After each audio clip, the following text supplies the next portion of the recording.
Suasana haru mengiringi pemakaman jenazah pengawal Kapolda Kaltara, Brigadir Polisi Setio Herlambang.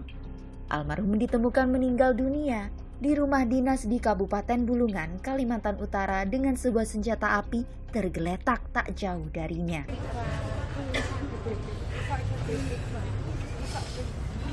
Isak tangis istri Brigpol Setio Herlambang pecah saat istri yang tengah hamil tak menyangka suaminya meninggal di saat menunggu kelahiran anak mereka. Jenazah Brigpol Setio Herlambang tiba pada Sabtu sore dan kemudian diantar ke pemakaman desa Sumber Agung dengan diiringi upacara kedinasan. Saat pertama kali dihubungi, pihak keluarga mendapat informasi bahwa almarhum mengalami kecelakaan. Jam 3 sore, Pak. Kemarin ya jam 3 sore. Ya. Dikabarinya apa itu? Dikabarnya Pak Duduk mantan DPR. Terus katanya jam 3. Katanya ya kecelakaan itu. Tapi 3 hari yang lalu tuh ngabari leteng saya meninggal di Papua. Namun berdasarkan keterangan kakak ipar almarhum, di tubuhnya terdapat luka tembak. Ya luka tembak aja di dada. Satu aja, luka satu. Sudah sebelah kiri itu, Pak. Tembus belakang. Kabid Humas Polda Kaltara Kombes Budi Rahmat menjelaskan, meninggalnya pengawal pribadi Kapolda Kaltara, Brigpol Setio Herlambang diduga akibat kelalaian soal senjata api. Jenazah Brigpol Setio Herlambang ditemukan pada hari Jumat 22 September 2023 pukul 1 siang waktu Indonesia Tengah di salah satu kamar rumah dinas Kapolda. Saat itu ditemukan juga sebuah senjata api jenis HS-9 tergeletak di samping jenazah. Tim Ditreskrimum dan Bitpropam Polda Kaltara langsung melakukan olah TKP di rumah dinas Kapolda Kaltara. Sementara jenazah korban dibawa ke RS Tarakan untuk dilakukan otopsi penyebab kematian. Namun, keluarga meminta kepolisian untuk melakukan otopsi jenazah di Semarang.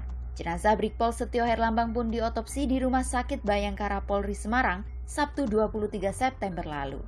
Dari hasil otopsi yang disampaikan oleh Kabidokes Polda Jawa Tengah, kematiannya akibat luka tembak di dada sisi kiri yang menembus ke jantung dan paru mengakibatkan pendarahan hebat.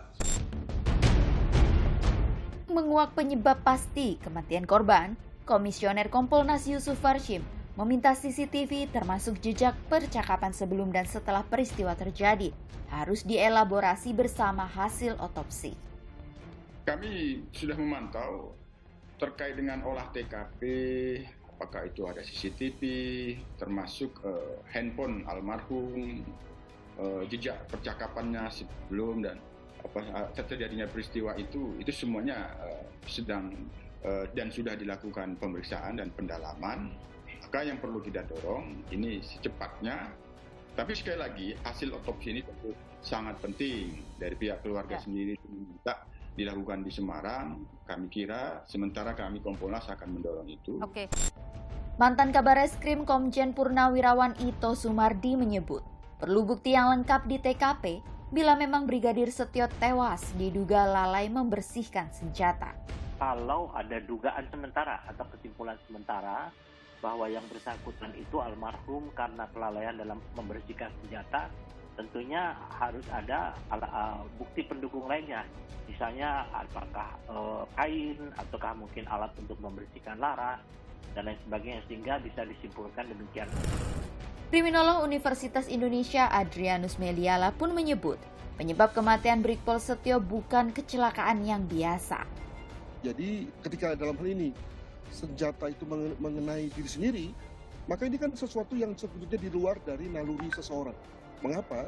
Karena orang pasti akan secara naluri menghindari laras senjata itu diarahkan padanya.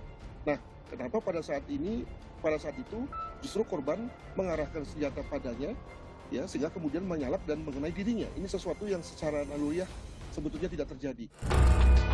Menanggapi hal ini, psikolog forensik Reza Indragiri meminta kehati-hatian pihak kepolisian dalam menyelidiki kasus ini. Melihat begitu cepatnya kepolisian Polda Kaltara membuat spekulasi penyebab kematian karena kelalaian. Tentu saya berharap bahwa tidak seperti pada kasus Sambo, kasus ini bisa diungkap dengan sejernih mungkin dan tidak memunculkan polemik di kemudian hari. Namun memang ada situasi yang memberikan alasan bagi masyarakat untuk bertanya-tanya. Bagaimana Polda Kaltara bisa menjelaskan bahwa kurang dari 24 jam kemudian Polda Kaltara sudah menyampaikan ke publik sebuah spekulasi. Ini bukan bunuh diri, melainkan merupakan kelalaian. Sedemikian cepatkah proses investigasi yang dibangun oleh kepolisian sehingga bisa membangun spekulasi bahwa ini merupakan kecelakaan, bukan bunuh diri, bukan pula pembunuhan. Kapolri memastikan jajaran Polri di tingkat pusat akan turun, melakukan pendampingan serta bantuan agar proses penyidikan bisa transparan dan dapat dipertanggungjawabkan. Yang jelas sudah saya perintahkan kepada Kapolda bahwa terkait dengan peristiwa yang terjadi ini betul-betul diusut secara cermat, secara tuntas, tanpakan criminal investigation PSI yang kita miliki, sehingga kemudian hasilnya betul-betul bisa dipertanggungjawabkan secara ilmiah. Karena itu saya sudah perintahkan juga dari Barisrem, lapor untuk hukum, dokter-dokter forensik kita untuk betul-betul sehingga kemudian hasilnya betul-betul bisa dipertanggungjawabkan ke publik dan ulamanya juga keluarga. Saya kira Polri selalu transparan. Sekali lagi citra kepolisian dipertaruhkan. Atensi dari publik pun sungguh tak terelakkan. Mengusut tuntas kasus ini adalah satu-satunya jalan agar pihak keluarga dan publik tidak kembali dikecewakan.